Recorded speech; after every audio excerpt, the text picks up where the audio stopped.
এই পর্বে আমরা কালার রেঞ্জ সম্পর্কে জানব।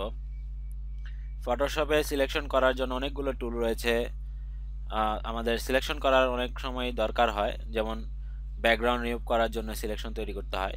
যেমন এই ইমেজের এই ক্লাউডটি আমরা এই ব্যাকগ্রাউন্ড থেকে আলাদা করব। তো এটা আলাদা করার জন্য অনেক ধরনের টুল রয়েছে। এখানে আমরা যদি ক্লিক করি, কুইক সিলেকশন টুল রয়েছে, ম্যাজিক ওয়ান টুল রয়েছে। ম্যাজিক ওয়ান টুল, কুইক সিলেকশন টুলের কাজ আমরা আগে দেখেছি মুন প্রজেক্টে, ফটোশপ টিউটোরিয়ালের মুন প্রজেক্টে। তো এই পর্বে আমরা সবচেয়ে ভালো এবং সবচেয়ে কাজ করে যেই সিলেকশন টুলটি সেটি সম্পর্কে জানবো, কালার রেঞ্জ। তার আগে আমরা ম্যাজিক ওয়ান টুল দিয়ে এটির আমরা ব্যাকগ্রাউন্ড চেঞ্জ করে দেখি বা এটি আলাদা করে দেখি কেমন কাজ করে।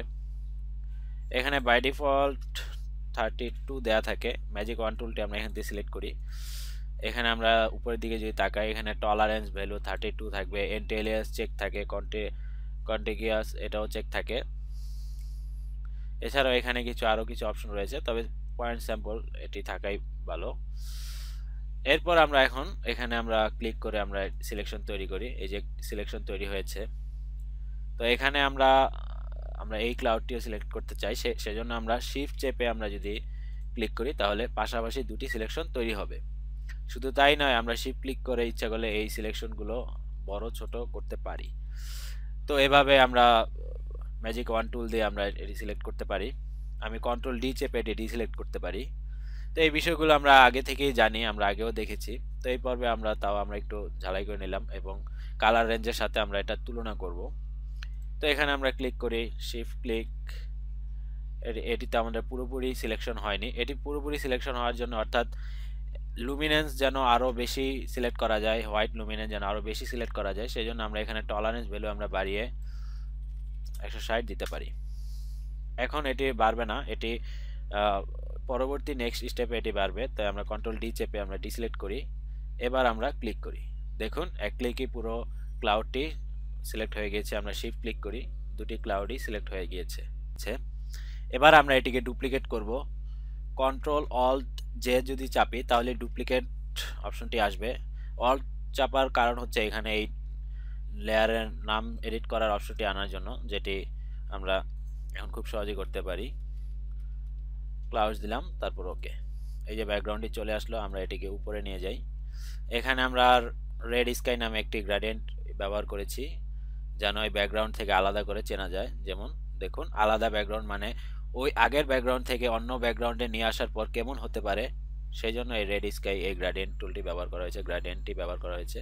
তো এখানে দেখুন, আমরা সেই ব্লু স্কাইয়ের ইফেক্ট কিন্তু আমরা এখানে পেয়েছি। তো এটি কিন্তু একটু খুব সহজে আমরা ইচ্ছা করলে রেড কালার দিয়ে এটি মার্জ করে দিতে পারি। এটি করার জন্য আমরা ব্লেন্ড মোড থেকে লুমিনাসিটিটি দিলেই দেখুন এর কালারটি এখানে রিপ্লেস হয়ে গিয়েছে। তবে তারপরও এটির রেজাল্ট কিন্তু খুব বেশি ভালো হয়নি।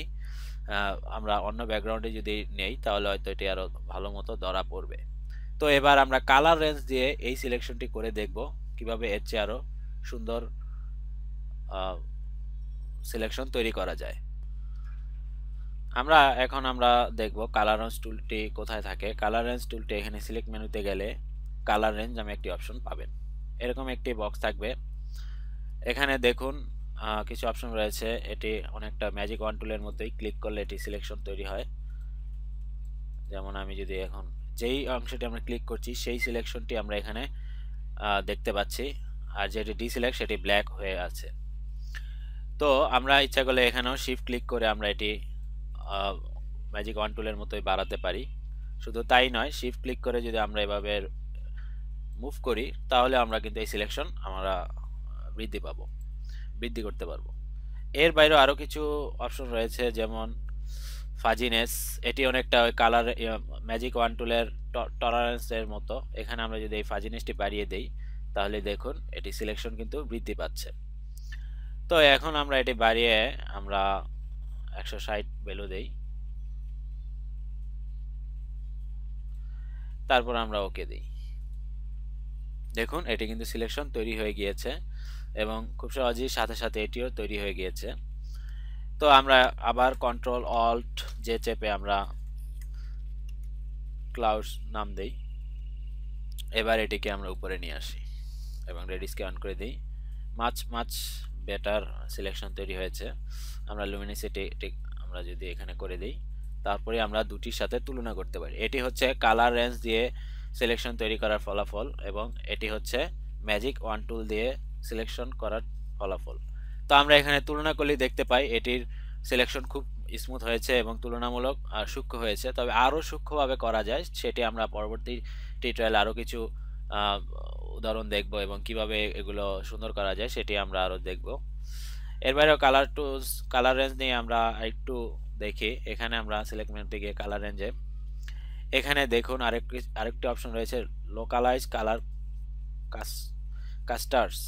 তো এটির কাজ হচ্ছে আপনি যেখানে ক্লিক করবেন সেই অংশর আশপাশ থেকে কতটুকু অংশ নেবে সেটা সিলেক্ট করে দেবে। যেমন আমি যদি এখানে ক্লিক করি 100% দেওয়া আছে, তার মানে এই কালারের যত অংশটুকু রয়েছে ফুল ইমেজে সেই অংশটি সিলেক্ট করেছে। তো আমরা যদি এই অংশটি রেঞ্জটা কমিয়ে দেই তাহলে দেখুন আমি যেখানে ক্লিক করেছি শুধুমাত্র সেই অংশটুকুই এখানে সিলেক্ট করেছে, এখানে এটি কিন্তু সিলেক্ট করেনি। তো আমরা এটি যদি আবার শিফট ক্লিক করি তাহলে শুধুমাত্র এটি আবার সিলেক্ট হবে। তার মানে এই রেঞ্জ দিয়ে আপনার কতটুকু সিলেকশন হবে সেটার সিলেকশন তৈরি করে দিতে পারবেন, আপনি সীমানা ঠিক করে দিতে পারবেন। তবে সাধারণত লোকালাইজ কালার ক্লাস্টার ইউজ না করাই বেটার। সাধারণত এমনিতেই ফাজিনেস দিয়ে আপনার ভ্যালু বাড়ানো কমানো এটাই বুদ্ধিমানের কাজ হবে। এর বাইরে আরও কিছু অপশন রয়েছে যেমন ইমেজ সিলেকশন। এখানে আমি সরাসরি আপনি ইমেজ দেখতে পাচ্ছেন আর সিলেকশন অর্থাৎ যে অংশটি সিলেক্ট হবে। শুধু তাই না, আপনি এখানেও ইচ্ছা করলে এই গ্রে স্কেল ইমেজটি দেখতে পারেন। ইচ্ছা করলে এখানে গ্রে স্কেল দিলে আপনি এই ফাইনাল এই ইমেজটি দেখতে পাবেন। তারপর ইচ্ছা করলে আপনি মাস্ক হিসাবেও দেখতে পারেন। আমি এখানে নাম দিয়ে দিলাম, এখানে সিলেকশনই থাকুক। এর বাইরে অন্যান্য যেই কাজগুলো রয়েছে সেটি আমরা পরবর্তী পর্বে আরো বিস্তারিত জানবো। ধন্যবাদ।